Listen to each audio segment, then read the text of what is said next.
very good afternoon to you. Welcome to this edition of Lunchtime News, live here on MTV Sports. With news first, I'm Shahin Party. South African President Jacob Zuma says that Nelson Mandela remains in a critical condition and called for prayers for the ailing 94-year-old. Well, the News First International Desk will bring you details of this story. But before that, let's take a look at your headlines this afternoon. Bail granted for the Northwestern Provincial Councillor alleged to have made a school teacher kneel before students. Demonstration staged demanding compensation from the Moroka Kanda project. Kevin Rudd sworn in as Australia's Prime Minister. Now for those stories in detail. Several persons staged a protest causing vehicular traffic along the Moroka Kanda main road, demanding that compensation be paid after claiming their land due to the Moroka Kanda project. They demanded that compensation and alternate plots of land be provided. Now around 500 area residents staged a protest march opposite the department of the Moroka Kanda water project, leading up to the Nawula Alahera road, causing vehicular traffic.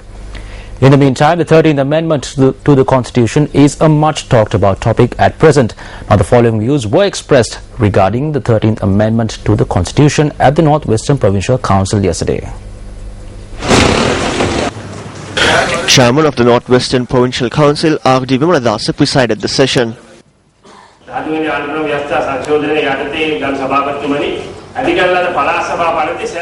Honorable Chairman, I am not saying that all the clauses in the Provincial Council Act created under the 13th Amendment to the Constitution are wrong. There are certain good points. However, there are clauses that are not suitable for our country in any way. These unsuitable clauses should be removed. Poisonous ingredients have been included in it, and there's a system to force it upon us. That is what we need to remove through amendments.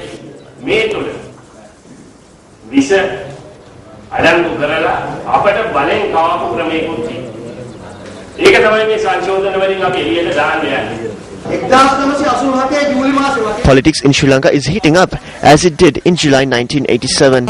Therefore, a complex political problem is before us. It has arisen because the medication that was prescribed for a particular disease was administered for another disease. The patient can die when you are in the process of looking for the correct medication.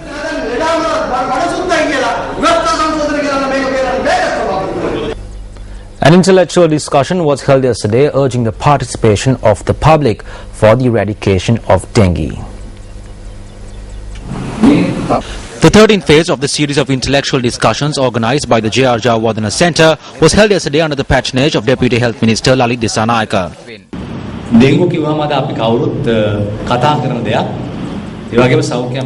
Dengue is a widely discussed topic and is a huge challenge for the Ministry of Health. We cannot prevent a disease when it becomes an epidemic.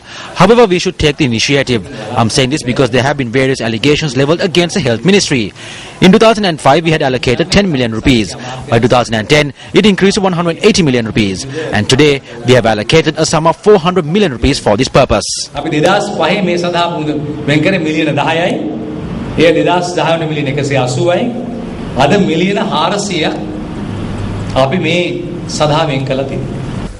Making headlines this afternoon, the Northwestern Provincial Councillor Ananda Sarath Kumara, who was arrested on charges of making a teacher kneel in the presence of her students in the Nawategama Navodaya College, was released on bail. The case was taken up before the Anamadu Magistrates Court today. The Northwestern Provincial Councillor was released on a cash bail of 5,000 rupees and two surety bills of 500,000 rupees each. Court also ordered for the Provincial Councillor not to make any influence on the witnesses. Representatives of teacher unions and a large number of area residents were present at the Magistrate Court during the hearing. Meanwhile, a shop in the Badula town was destroyed in a fire that erupted early this morning. Our correspondent said the fire had erupted at around 1 this morning. The fire had broken out in a bakery located in the Badula town. However, the fire was doused by the Badula Police and the Badula Municipal Council Fire Extinguishing Unit.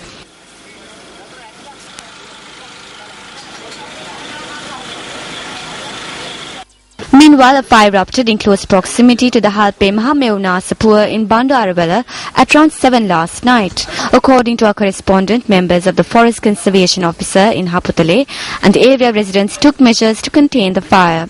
However, the fire, which raged on for about 2 hours, caused damage to around 4 acres of forest land.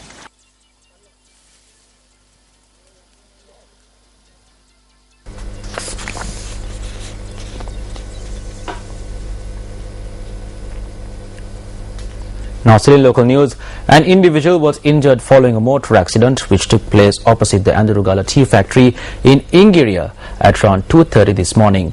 The accident occurred when a cab crashed into an electricity post, causing disruption to the power supply in the area.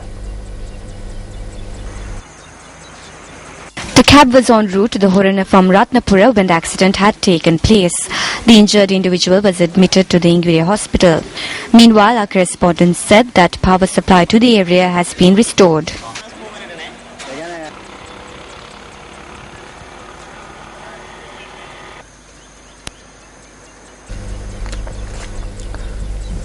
The Colombo Municipal Council has decided to reduce fees charged for hoardings displayed in Sinhala and Tamil languages within the Colombo city limits by 50% in accordance with the bilingual policy.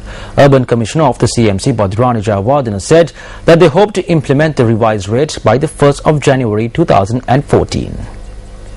The city of Colombo consists of people who speak Sinhala, English and Tamil. In accordance with the bilingual policy, the Colombo Municipal Council has decided to reduce the fee by 50% for hoardings that display Sinhala and Tamil languages. This will be implemented by the 1st of January 2015 within the Colombo city limits.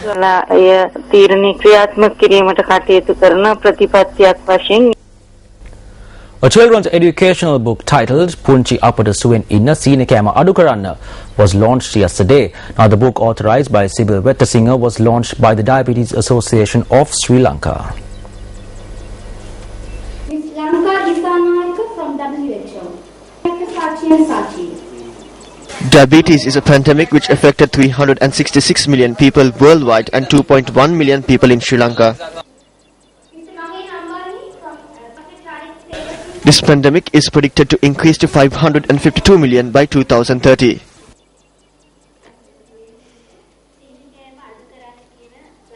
I also have diabetes for the last 21 years. I am 84 years old, but I am a very happy person. So how can you die of diabetes? If you control yourself and you learn the way you eat. If you are told, even here, if you are told you have diabetes, they get so upset, they get so depressed, and from that day they are sick, mentally sick, and then the disease increases. An innovation club was launched at St. Thomas's College, Mount Lavinia yesterday in a bid to provide an opportunity for students to experiment their ideas and display talent on a recognized platform. The Innovation Club at St. Thomas's College, Mount Lavinia is aimed at reigniting spirits of innovation and offering intimate support to create new solutions. Managing Director of 3M New Ventures for Asia Pacific, Misha Belanca, was the chief guest at the launch of the Innovation Club yesterday. Students from St. Thomas's and invited schools were present for the launch. Warden of St. Thomas's College, Mount Lavinia, Professor Indra De Souza, expressed his views on the importance of an innovation club. As the head of the school, I want to innovate, and I want our boys to think about innovation seriously, not just about going out there and being famous inventors, but to think about the environment around them, to be empowered. And I don't think that our boys will pass exams simply because their parents or grandparents tell them they need to get an A or a B. I think the boys who do really well do it because they love the subject, they are curious, they ask questions of their teachers, and that's the kind of classroom environment I want to create. The final rites of the two children who were killed in a motor accident in Mavanalla in Ramukkana recently was carried out in the family burial grounds in Hevadiwala in Ramukkana.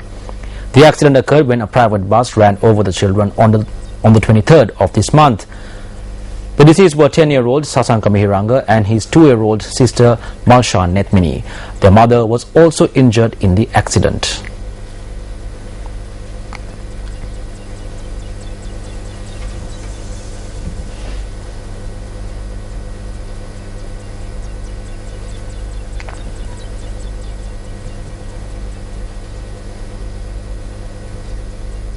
Well, in more local news, the police said that heavy traffic was reported near the roundabout located close to the public library in Colombo.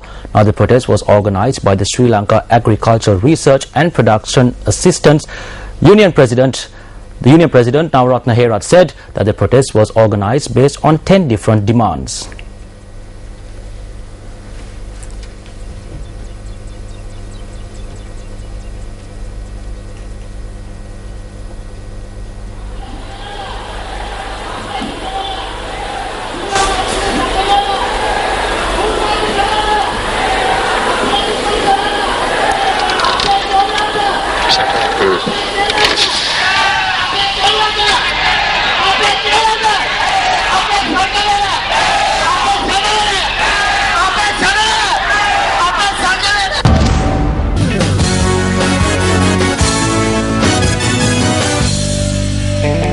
Now on to sports news. Aaron Hernandez, a 23-year-old rising football star with the New England Patriots, was charged with murder and fired by the team yesterday. Another blot on the National Football League's tightly protected image. Hernandez was charged in a Massachusetts court with 1 count of murder and 5 weapons violations in the shooting death of a 27-year-old man. Michael Fee, a lawyer for the New England Patriots tight end, entered a plea of not guilty. Hernandez had been questioned by investigators and his house searched since the body of Odin Lloyd, a semi-professional football player for the Boston Bandits, was discovered on the 17th of June in an industrial park less than a mile from Hernandez's house. In court, prosecutors said that Lloyd was shot 5 times and that 2 passed through his body while he lay on the ground. A police officer familiar with the investigation said late last week that authorities had issued an arrest warrant for Hernandez on charges of obstruction of justice. The allegations were that Hernandez destroyed his cell phone and video surveillance system and had his home professionally cleaned the day Lloyd's body was found. The New England Patriots said in a statement soon after the arrest that Hernandez had been cut from the team. Meanwhile, former Wimbledon champion and 3rd seed Maria Sharapova was knocked out of the tournament in the second round by Portuguese qualifier Michelle Larcher de Brito on a dramatic day of tennis yesterday. The Russian was scheduled on court 2 and never looked happy against a tenacious opponent ranked 131 in the world, losing 6-3, 6-4 to leave the women's draw in tatters after the earlier withdrawal of 2nd seed Victoria Azarenka. Former world number 1 Sharapova needed treatment when trailing 4-3 in the second set after slipping and doing the splits behind the baseline, holding her hip after tumbling to the ground.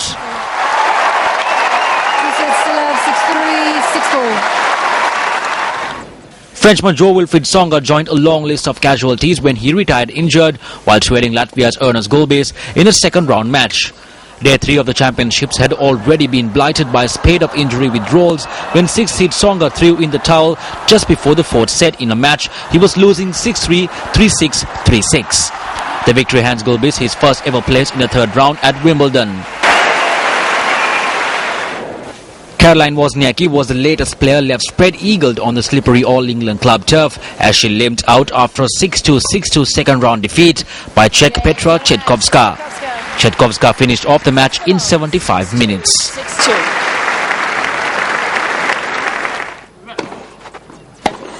Andy Murray defeated Liu Yen Sun of Taiwan 6-3, 6-3, 7-5.